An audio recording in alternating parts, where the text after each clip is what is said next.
안녕하세요. 네,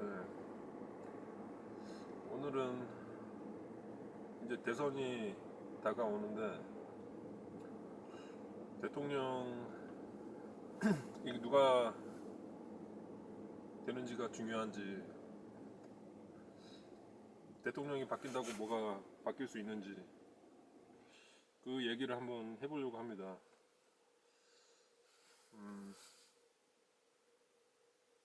과연 대통령이 뭐 누가 당선된다고 해서 나라가 바뀔까요? 지금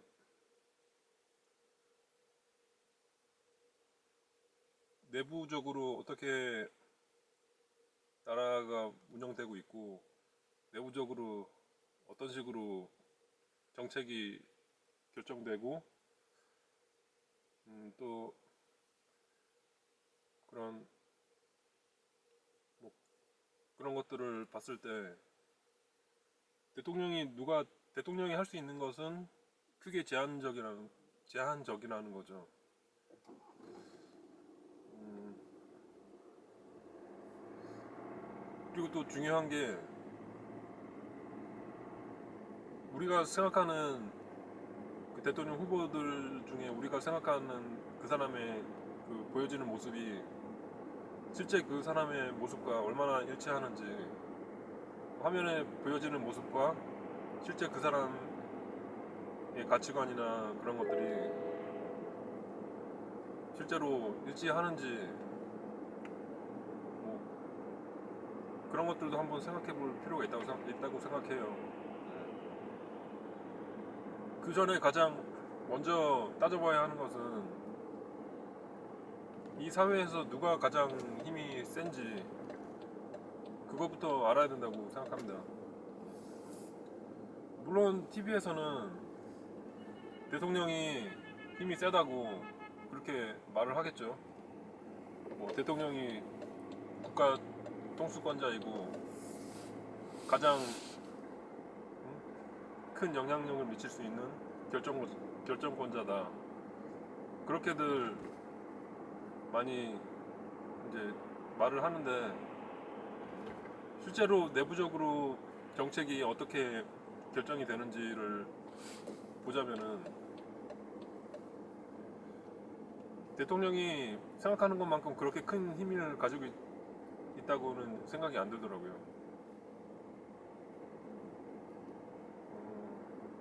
이미 우리 사회에서는 돈의 힘이 너무 커져서,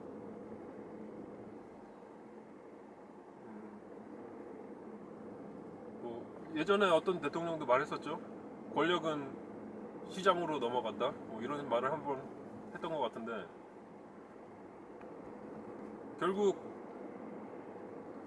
이 사회에서 대통령도 뭐 국민들이 일어나서 이렇게 시위를 하고 또 다 끌어내려온 경우도 뭐 한두 번 있었고, 뭐 박근혜 대통령도 있고 전두환 대통령도 그랬고, 결국은 국민의 그런 합의에 의해서 대통령도 끌어내려질 수 있는 거죠. 그런데 국민의 합의는 누가 만들어 갈까요? 일단 사람들이 가장 많이 접하고 가장 영향력을 많이 받는다고는 그런 수단을 보자면은 이게 대중매체라고 볼 수가 있죠. 그럼 대중매체는 누가 컨트롤을 하고 있을까요? 예. 물론 대중매체를 소유하고 있는 뭐 사장, 뭐 대중매체의 직원들이라고 생각할 수도 있겠지만, 그 대중매체는 일단 뭐 광고를 내지 않으면은 뭐 수입이 안 생기고 또 이제 운영을 할 수가 없겠죠. 그렇기 때문에 이제 광고주들이 상당한 영향력을 미치게 됩니다. 즉 광고주 대중매체의 고객은 대중이 아니라 실제로는 광고주인 거죠. 광고주한테 대중을 팔아서 돈을 버는 게 이제 대중매체의 특성입니다. 그렇기 때문에 광고주가 가장 큰 영향을 미치고, 만약에 이제 어떤 광고주가 있는데 그 대중매체가 자꾸 그 광고주가 하는 산업에 부정적인 기사를 자꾸 싣고 뭐 그렇게 한다면은 그 광고주는 그 회사에 광고를 주지 않을 거고, 예, 그러면 광고 그 뭐냐 그 언론사는 망하게 되겠죠. 그리고 두 번째로 봐야 하는 게, 과연 그 광고주를 떠나서 그런 대중매체에서 기사가 나오는 과정이 정말 그 공정한 시스템에 의해서 기사가 선정되고 자유롭게 기사가 쓰여지느냐 하면은 그건 절대로 아니라는 거죠. 만약에 그렇다면은 왜 어떤 신문사에서는 특정한 이념대로만 기사가 나가고, 그 회사에 있는 직원들을 뽑을 때 특정 기준을 가지고 뽑지도 않았을 텐데 뭐 어떤 성향을 가지고 있냐 이런 게 이제 뭐 그런 선발 과정에서 있지도 않을 텐데, 일관성 있게 언론사나 방송국마다 그런 성향이 있고 이념이 있고 그런 일관된 견해가 있다는 거죠. 그 말은 효과적으로 그 전체적인 내용을 컨트롤할 수 있는 그런 힘이 있다는 말이 되거든요. 그러니까 돈에 의해서 기자가 매수당할 수도 있는 거고, 편집자가 매수당할 수도 있는 거고, 이제 언론사에서 힘이 가장 센 사람은 이제 상부에 있는 그런 간부들이고, 그런 간부들은 또 돈에 의해서 컨트롤을 받을 수 있고, 만약에 어떤 뭐 간부가 돈이 많은 집단에 유리하지 않은 그런 자꾸 내용으로 편집을 하고 그런다면은 어떻게든 그 돈을 이용해서 그 간부를 몰아내고 뭐 바꿔치울 수 있는 그런 힘이 돈에 있다는 거죠. 그러니까 돈이 많은 집단은 어떻게든 자기들 유리한 대로 그 집단의 성향을 바꿀 수가 있고, 그럼으로써 그런 영향력을 미칠 수 있는 거죠. 그 기사 내용이나 이런 거에도. 그 노암 촘스키라는 MIT 교수가 있는데요. 그 사람도 그 사람이 쓴 책 중에 가장 유명한 책이 그 Manufacturing Consent라는 책이 있는데, 그게 이제 사회적 합의를 생산하다 뭐 이런 제목이거든요. 그러니까 어떤 과정을 통해서 뉴스가 왜곡되고 뉴스가 생산이 되는지, 그게 7가지 필터를 통해서 뭐 뉴스가 왜곡이 된다고 그 교수는 그렇게 설명을 했어요. 그렇기 때문에 우리가 실제로 소비하고 있는 이 정보들은 사실이 아닐 가능성이, 어떤 특정 집단에 유리하게 계속 왜곡되고 있는데 그 집단이 바로 돈이 많은 돈의 자본가들 집단인 거죠. 그래서 이제 국민들이 보고 듣고 느끼는 모든 것들을 이 돈이 많은 집단들이 컨트롤을 하고 있기 때문에 교묘하게 선동을 할 수가 있고, 마치 그 자본가 집단에게 반대되는 그런 성향을 보이는 뭐 뉴스나 그런 후보를 지지하는 기사인 것 같아도 실제로는 결과적으로 뭔가 공정하게 사회가 돌아간다는 착시를 일으키기 위한 도구로 사용될 수도 있는 거고, 아니면은 실제로 우리가 생각하는 그 후보가 실제로 우리가 생각하는 그런 사람이 아닐 수도 있는 거고, 결국은 그 거대 자본과 집단에게 유리한 방식으로 우리가 생각하게 되는 거죠. 우리가 어떤 후보가 뭐 좌파이라고 해서 그 사람이 꼭 그 기득권 돈 많은 집단에게 반대되게 행동한다는 것은 정말 오해라는 거죠. 만약에 그런 사람이 있다면은 그 미디어나 이런 걸 동원해서 그 사람을 끌어내리게 돼서 어떻게든 사회에서 매장을 당하게 되고, 대통령 후보 선발 단계에서 그냥 떨어져 나갈 확률이 높거든요. 후보로 선발된다고 해도 어떻게든 그 꼬투리를 잡혀서 미디어에 의해서 매장을 당하고, 이제 대통령이 대통령에 선출되기는 굉장히 힘든 거죠. 그래서 우리가 과거에만 봐도 그 5년 전에만 해도 5년 전에 그 국민들이 광화문에 집결해서 다 이렇게 대통령을 끌어내렸고 엄청나게 사회가 크게 변하는 것처럼 막 했었는데, 실제로 우리가 원하는 대통령을 뽑았는데도 실제 그때 우리가 그렇게 들고 일어나서 시위를 했던 그 원인 제공자들, 뇌물을 준 사람들, 뇌물을 받은 사람들, 결국은 그 사람들이 국민의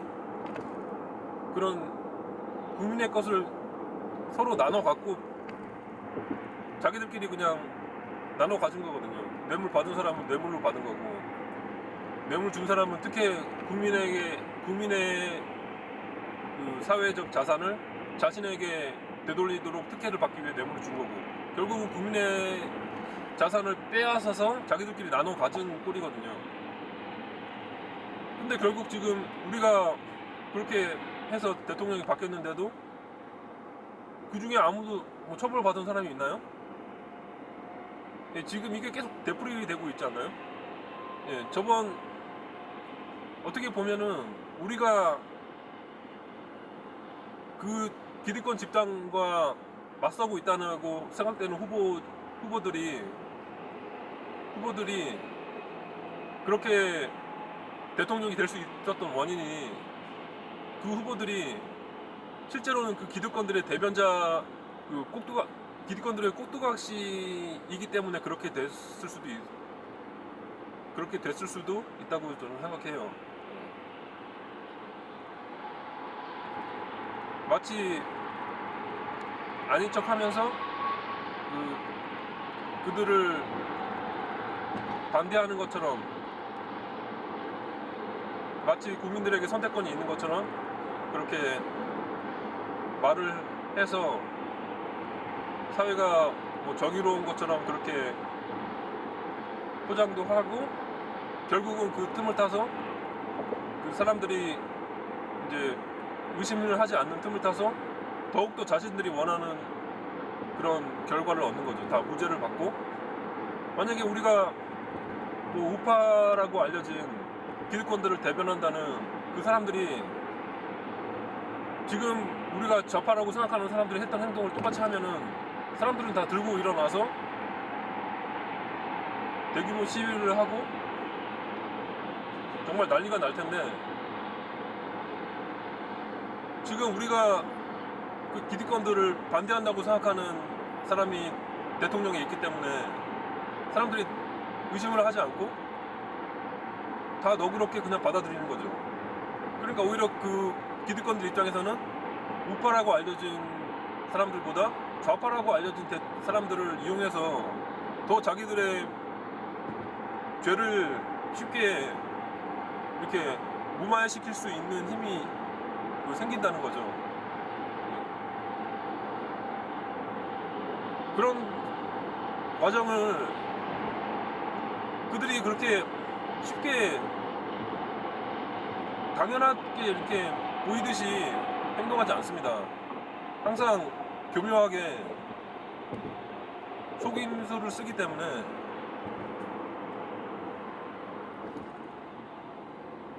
좀 비판적 사고가 많이 필요해요. 예. 그래서 지금 우리가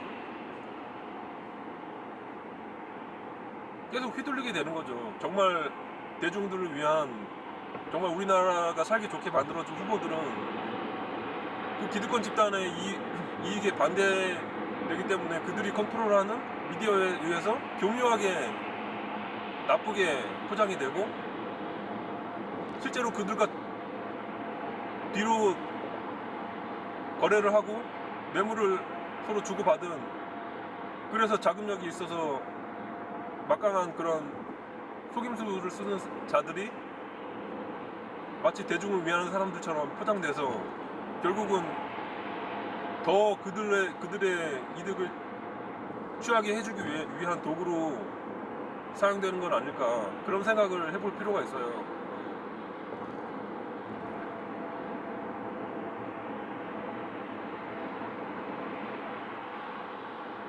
결국 이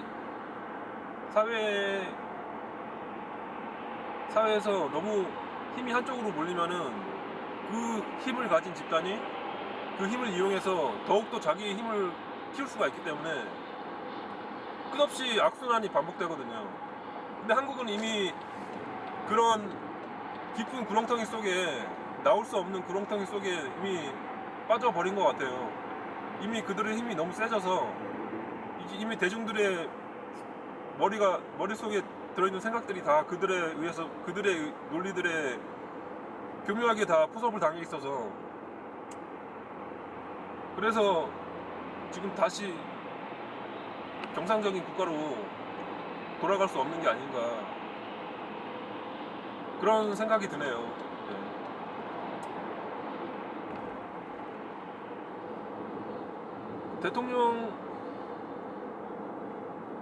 대통령이 누가 되든지, 만약에 진짜 진정으로 어떻게 기적이 일어나서 뭐 진짜 대중을 위하는 사람이 대통령이 된다고 해도,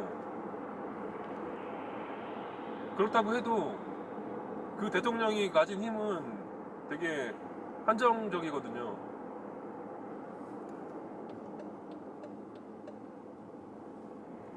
앞에서 말했듯이 정책이란 건 대통령 혼자 정하는 것도 아니고,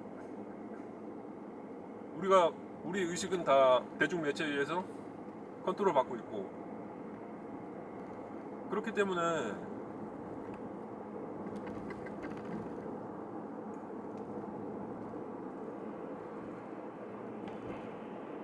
사람들의 의식이 바뀌지 않는 이상 뭐가 우리나라가 살기 좋은 나라로 되기 힘들 것 같다는 생각이